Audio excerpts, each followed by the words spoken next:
Saat kita merasa salat yang dilakukan itu kurang sempurna atau kurang khusyuk, maka dilengkapilah kekurangan dalam salat fardu itu dengan salat rawatib. Jadi sebelum kita belajar salat rawatib lebih dalam, kita ketahui dulu bahwa salat itu dibagi menjadi dua, yaitu salat fardu dan salat sunnah. Salat fardu adalah salat yang dilakukan dalam 5 kali sehari dan hukumnya wajib, sedangkan salat sunnah adalah salat yang apabila dikerjakan mendapat pahala dan apabila tidak dikerjakan tidak mendapat dosa. Nah, salah satu contoh dari salat sunnah yaitu salat rawatib.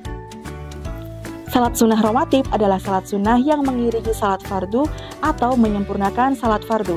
Artinya, salat ini dapat dilakukan sebelum dan sesudah dilaksanakannya salat fardu. Salat sunnah ini dilakukan secara sendirian atau munfarid dan tidak sah apabila dilakukan dengan berjamaah.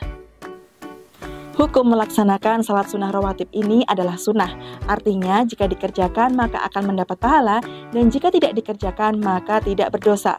Namun perlu diketahui bahwa salat sunnah rawatib adalah amalan sunnah yang sangat dianjurkan untuk dikerjakan. Artinya disebut sebagai sunnah muakkad. Ada 2 ketentuan waktu dalam pelaksanaan salat sunnah rawatib, yakni qobliyah dan ba'diyah. Salat sunnah qobliyah adalah salat sunnah yang dilakukan sebelum melaksanakan salat fardu. Sedangkan salat sunnah ba'diyah adalah salat sunnah yang dikerjakan setelah melaksanakan salat fardu. Salat sunnah rawatib terbagi menjadi 2 macam, yakni salat sunnah muakkad dan salat sunnah ghairu muakkad. Salat sunnah muakkad adalah sunnah yang sangat dianjurkan karena sering dilakukan oleh Nabi Muhammad SAW. Dan salat sunnah ghairu muakkad adalah salat yang tidak terlalu dianjurkan karena tidak menjadi kebiasaan Nabi. Nah, berikut ini adalah tabel salat sunnah muakkad dan salat sunnah ghairu muakkad. Tabel salat sunnah muakkad. Yang pertama, pada saat salat subuh, rakaat salat sunnah yang dilakukan yaitu 2, waktunya sebelum salat subuh. Pada saat salat zuhur, salat sunnah yang dilakukan rakaatnya 2 dan dilakukan sebelum dan sesudah zuhur.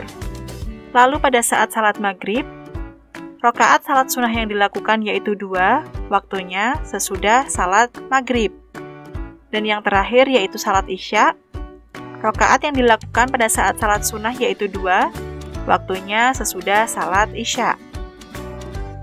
Lalu tabel salat sunnah ghairu muakkad.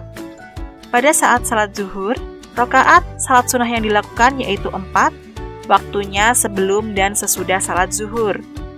Lalu pada saat salat asar, rakaat salat sunnah yang dilakukan yaitu 4, waktunya sebelum salat asar. Lalu pada saat salat maghrib, rakaat salat sunnah yang dilakukan yaitu 2, waktunya sebelum salat maghrib. Dan yang terakhir yaitu pada saat salat isya, rakaat salat sunnah yang dilakukan yaitu 2 dan dilakukan sebelum isya. Umat Islam yang terbiasa melaksanakan salat rawatib akan memperoleh beberapa keutamaan sebagai berikut. Yang pertama, menyempurnakan pahala salat fardu. Yang kedua, dijauhkan dari panasnya api neraka. Yang ketiga, mendapat banyak kebaikan dari Allah Subhanahu wa Ta'ala. Yang keempat, doa yang dipanjatkan akan dikabulkan oleh Allah Subhanahu wa Ta'ala. Dan yang terakhir atau yang kelima, dibangunkan rumah di surga. Nah, itulah tadi materi tentang salat rawatib yang ternyata memiliki banyak sekali keutamaan untuk kita semua.